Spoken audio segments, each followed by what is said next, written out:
রাত গভীর হওয়ার পর বাবা আমাকে বলেন, বৌমা, আমি পড়ে গিয়েছিলাম, কোমরে ব্যথা পেয়েছি। যদি একটু মালিশ করে দিতে তাহলে হয়তো একটু আরাম পেতাম।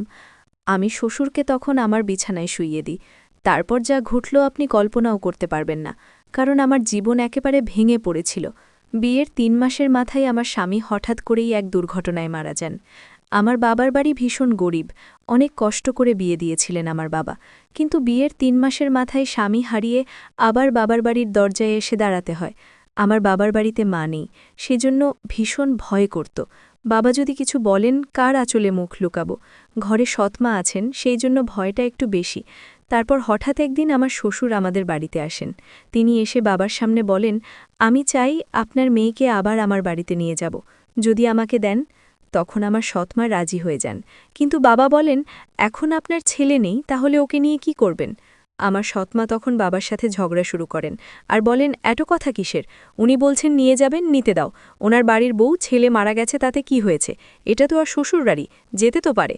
মায়ের ঝগড়ায় বাবা আর কিছু জিজ্ঞেস করেননি, এক কথায় বলে দিলেন, মেয়েটি যদি সুখী থাকে তাহলে বাবা হয়ে আমি অনেক খুশি, আপনিও ওকে নিয়ে যান। তখন আমার শ্বশুর আমাকে বলেন, নাও কাপড় চোপড় নিয়ে এসো। আমার সৎমায়ের সমস্ত অন্যায় অত্যাচার সহ্য করে আমি আমার শ্বশুরের বাড়িতে থাকতে বাধ্য হই। বাড়ি গিয়ে পৌঁছানোর পর আমি আমার ঘরে জামাকাপড় পাল্টাচ্ছিলাম, তখন আমার শ্বশুর এসে আমার ঘরে ঢোকেন আর বলেন, বৌমা, একটু চা করে নিয়ে এসো। শ্বশুরের কথায় আমি তাড়াতাড়ি রান্না করে চা করে নিয়ে আসি। বসে বসে চা খেতে খেতে তিনি বলেন, তুমি তো জানো এই বাড়িতে আমি একদম একা। আমার ছেলে ছিল একমাত্র সন্তান, তোমার শাশুড়িও অনেক আগে মারা গেছে, সেই জন্য আমি তোমাকে এই বাড়িতে নিয়ে এসেছি, যাতে আমি বুঝতে না পারি যে এখানে আমি একা আছি। আমি বললাম, বাবা, আপনি একদম চিন্তা করবেন না, আমি তো আপনার পাশে থাকব মেয়ের মতো।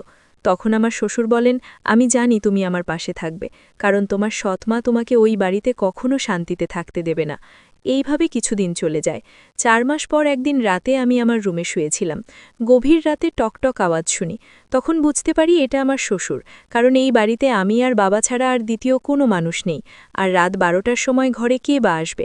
বাবার কিছু প্রয়োজন ভেবে আমি দরজা খুলি। দরজা খোলা মাত্রই আমার শ্বশুর আমাকে জড়িয়ে ধরেন আর বলেন, বৌমা, আমি পড়ে গিয়েছিলাম বাথরুমে, কোমরে ভীষণ ব্যথা পেয়েছি, যদি একটু মালিশ করে দিতে তাহলে হয়তো একটু আরাম পেতাম। আমি বাবাকে তখন আমার বিছানায় শুইয়ে দিই এবং ওনার ঘর থেকে মালিশ নিয়ে আসি। বাবার বয়স ৫০ বছর, এতটা বুড়ো হননি, এখনও জোয়ান মনে হয়। আমার স্বামী একটু অল্প বয়সে বিয়ে করেছিল, আর অল্প বয়সেই এই পৃথিবী থেকে চলে যেতে হলো। বসে বসে শ্বশুরের কোমরে আমি মালিশ লাগিয়ে দিচ্ছি, কেমন যেন উনি আমার দিকে অদ্ভুতভাবে তাকাচ্ছিলেন। তখন আমার আরও বেশি ভয় লাগছিল। আমি বললাম, কি হয়েছে আপনার, কোমরে কি বেশি আঘাত পেয়েছেন, ডাক্তারকে ফোন করব? না বৌমা, থাক, তুমি মালিশ করে দিচ্ছ, এতে আমি অনেক আরাম পাচ্ছি। শ্বশুরের এমন অদ্ভুত আচরণ দেখে আমি বললাম, বাবা, আপনি বরং এখানেই শুয়ে পড়েন, আপনার কোমরে ব্যথা নিয়ে কি করে ঘরে যাবেন, আমি বরং আপনার ঘরে গিয়ে ঘুমিয়ে পড়ি। আমার কথা শুনে আমার শ্বশুর বলেন, এটা কি বলছো বৌমা, এই অবস্থায় আমাকে একা ফেলে তুমি চলে যাবে? রাতে যদি আমার বাথরুমে যাওয়ার প্রয়োজন পড়ে তাহলে আমি একা কি করে যাব, তার চেয়ে বরং তুমি এখানেই শুয়ে পড়ো। কিছুক্ষণ পরে বাবা উঠে এসে আমার দিকে তাকিয়ে বললেন, বৌমা, তোমাকে কিছু বলতে চাই, তুমি যদি আমার কথায় রাজি হও তবে বলবো। আমার মনে খটকা লেগে গেল। আমি চিন্তিতভাবে বললাম, বাবা, কি বলবেন আপনি বলুন। শ্বশুর একটু হেসে বললেন, আজকের রাতটা আমি তোমার সাথে কাটাতে চাই, কারণ একা একা আমার আর ভালো লাগছে না। আমার ছেলে মারা যাওয়ার পর আমি ভেবেছিলাম আবার বিয়ে করব, কিন্তু তখন আমার মনে হলো তোমার সৎমা তোমাকে ওই বাড়িতে কখনো শান্তিতে থাকতে দেবে না, তাই আমি তোমাকে এই বাড়িতে নিয়ে এসেছি। শ্বশুরের কথায় আমি ভীষণ অস্বস্তি বোধ করছিলাম, কিন্তু তার কথায় বিরোধিতা করার সাহস পাইনি। ভয়ে আমি আমার ঘরের সোফায় শুয়ে পড়লাম। ঘুম আসছিল না, ভীষণ ভয় হচ্ছিল। বৌমা, মনে হচ্ছে তোমার কাছে খারাপ কিছু চাইনি, আমি চাই তুমি আমাকে বিয়ে করে নাও, তাহলে কেউ আর কিছু বলতে পারবে না। আমি শ্বশুরকে বলি, বাবা, আপনি এসব কি বলছেন, আপনি আমার শ্বশুর, আর শ্বশুরের সাথে বিয়ে করা কি সম্ভব?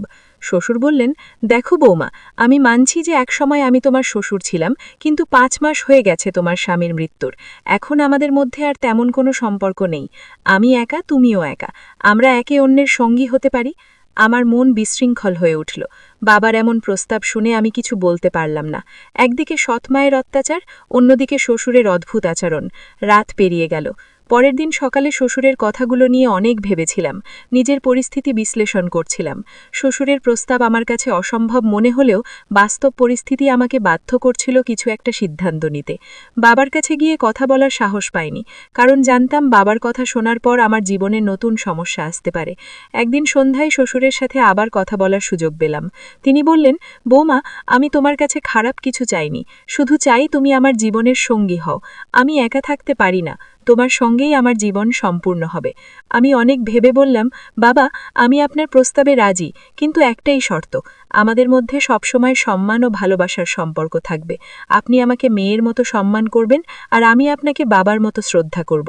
শ্বশুর বললেন, আমি তোমার শর্ত মেনে নিচ্ছি, তোমার সম্মান সব সময় বজায় রাখব। আমরা বিয়ে করলাম। সমাজের চোখে এটি অস্বাভাবিক হলেও আমরা দুজনেই নিজেদের সিদ্ধান্তে অটল ছিলাম। শ্বশুরের সাথে আমার সম্পর্কের নতুন রূপ আমাকে নতুন জীবনের পথে নিয়ে গেল। আমাদের মাঝে প্রেম, সম্মান ও শ্রদ্ধার সম্পর্ক ধীরে ধীরে গভীর হয়ে উঠল। শ্বশুর আমার প্রতি যত্নশীল ছিলেন, তিনি আমার সমস্ত দায়িত্ব নিলেন। আমি তার প্রতি শ্রদ্ধাশীল হয়ে উঠলাম। আমরা একসাথে নতুন জীবন শুরু করলাম। শ্বশুরের সাথে সম্পর্কের নতুন রূপ আমাকে নতুন জীবনের স্বপ্ন দেখিয়েছিল। শ্বশুর আমার জীবনের সবথেকে গুরুত্বপূর্ণ ব্যক্তি হয়ে উঠলেন। আমাদের মাঝে প্রেম, সম্মান ও শ্রদ্ধার সম্পর্ক ধীরে ধীরে গভীর হয়ে উঠল। শ্বশুরের সাথে প্রতিটি মুহূর্ত আমাকে নতুন করে জীবনকে ভালোবাসতে শিখিয়েছিল। এই গল্পটা আপনাদের কেমন লাগলো কমেন্ট করে অবশ্যই জানাবেন। ভালো লাগলে লাইক করে চ্যানেলটি সাবস্ক্রাইব করে দিন। ধন্যবাদ। মিউজিক।